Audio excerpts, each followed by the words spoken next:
আমাদের জীবনের সুন্দর সময়গুলো খুব দ্রুত চলে যায়, তাই না? এই যেমন কক্সবাজারের সময়গুলো এত সুন্দর ছিল, আর একদম স্বপ্নের মতো কেটে গিয়েছে। হ্যালো এভরিওয়ান, আসসালামু আলাইকুম। কেমন আছেন সবাই? আমি আল্লাহর অশেষ রহমতে অনেক অনেক ভালো আছি। এটি হলো কক্সবাজার ট্যুরের লাস্ট ব্লগ। সকালে ঘুম থেকে উঠি, হোটেল চেক আউট করে আমরা চলে আসলাম বিচে।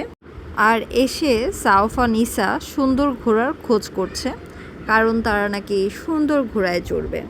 ফাইনালি সাউফা নিসা একটি সুন্দর ঘোড়ার খোঁজ পেয়েছে।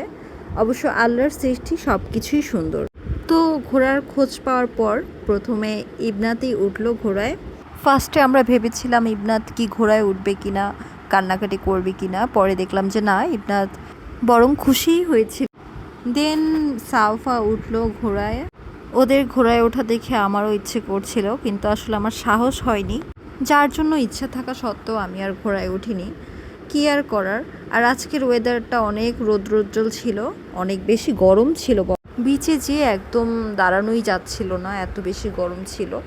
তো আমরা বেশি সময় কাটিয়েছিলাম ঝাউবনি। তো ওখানে দাঁড়িয়ে আমরা অনেক অনেক ছবি তুলেছিলাম একটি ডিএসএলআর ক্যামেরা দিয়ে।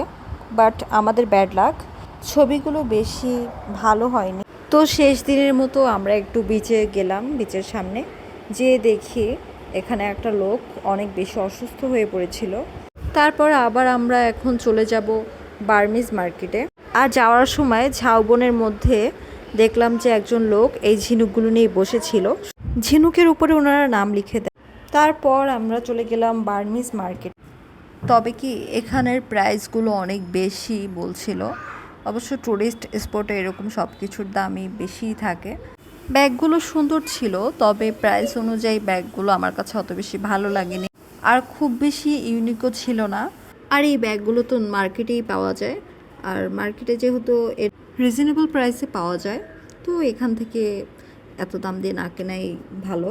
আমি একটু ঘুরে ঘুরেই দেখছিলাম, আমি বেশি এটা কেনাকাটা কিছুই করিনি, জাস্ট ঘুরে ঘুরে দেখছিলাম যে কোন কোয়ালিটির জিনিস পাওয়া যায়। মোটামুটি ভালো অনেক কিছুই ছিল।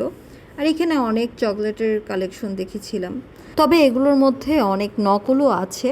যেমন ধরুন যে প্যাকেটের মধ্যে উপরে চকলেটটা দেখালো একটা, কিন্তু আপনাকে দিয়ে দিবে অন্য একটা ফ্লেভারের। তো এই ধরনের নকলগুলো আছে, খুব বুঝে শুনে দেখে নিতে হয়। এর আগে মিস্টার জাহিদ যখন কক্সবাজার এসেছিল, তখন আমাদের জন্য অনেকগুলো চকলেট নিয়ে গিয়েছিল, আচার নিয়েছিল। কিন্তু প্যাকেটের উপরে যেরকম আমরা চকলেটের ছবি দেখেছি, ওই চকলেটগুলো ছিল না, অন্য চকলেট ছিল।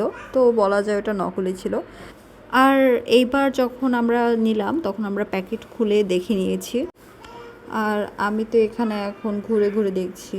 আর আমাদের বার্মিজ মার্কেটেও অনেক সময় গিয়েছিল, কারণ আমরা অনেকজন ছিলাম, আমাদের এক একজনের এক একটা পছন্দ মতো আমরা কেনাকাটা করেছিলাম, যার জন্য আমাদের অনেক টাইম হয়ে গিয়েছিল। আমার না হঠাৎ করে এই বয়মের আচারগুলো নিতে ইচ্ছে করছিল, কিন্তু পরে আর নেইনি।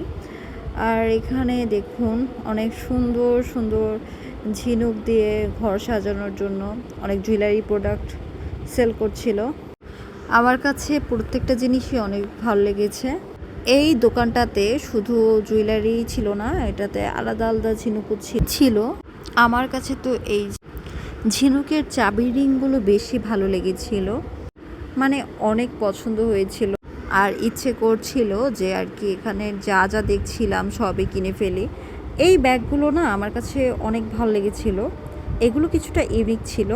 আর আরেকটা দোকানে এসে চাবি রিংগুলো দেখছিলাম আমি, ভালোই ছিল, সুন্দর ছিল চাবি রিংগুলো। আরও অনেক সুন্দর সুন্দর বিভিন্ন জিনিস ছিল, কিন্তু আমি ভালো ভিডিও করতে পারিনি, কারণ জুনাইনা অনেক বেশি কান্নাকাটি করছিল, আমাকে দাঁড়াতেই দিচ্ছিল না। ও খেলনা যেটাই দেখছিল সেটাই কিনতে হবে। আসলে বাচ্চাদের অভ্যাসই এমন, মানে যেটা দেখবে সেটাই কিনবে। বাসায় হাজার খেলনা থাকলেও তাদের দোকানে গেলে দোকানের থেকে খেলনা কিনতেই হবে। আর এদিকে আমি ঘুরে ঘুরে দেখছি যে কি কিনা যায়। আমি চেয়েছিলাম ফিঙ্গার রিং কিনতে, কিন্তু পার্লের ফিঙ্গার রিংগুলোর দাম অনেক অনেক বেশি চাচ্ছিল। বাট আমার দাম অনুযায়ী সেরকম পছন্দ হয়নি, তাই আমি জাস্ট দুটো ব্রেসলেট নিয়েছিলাম। আর এটা নিয়েছিলাম খুব তাড়াহুড়োর মধ্যে, কারণ আমরা এখন চলে যাব। এই দেখুন নিসা বিদায় বেলায় কি কান্নাকাটি করছে, সে কক্সবাজার থেকে যাবে না। বেচারি নিসা খুব দুঃখ নিয়ে চলে যাচ্ছে কক্সবাজার থেকে। আর দেখুন আকাশটা একদম ঝকঝকে তকতকে, মানে আজকে একদমই রৌদ্রোজ্জ্বল, এত গরম ছিল। আর আমরা ভাইয়াকে বললাম যে আমরা রেলওয়ে স্টেশনটা দেখে তারপর যাব, কারণ আমরা আসার পরে এখানে আসার কথা ছিল। আমরা আর ছবি তুলিনি এখানে দাঁড়িয়ে, কেননা অনেক বেশি টায়ার্ড ছিলাম সবাই, যার জন্য শুধু একটু দেখে সামনে থেকে দেখি আমরা চলে আসলাম। তো এই ছিল আমার কক্সবাজার ট্যুরের লাস্ট ব্লগ। আজকে এই পর্যন্তই, সবাই ভালো থাকবেন, আল্লাহ হাফেজ।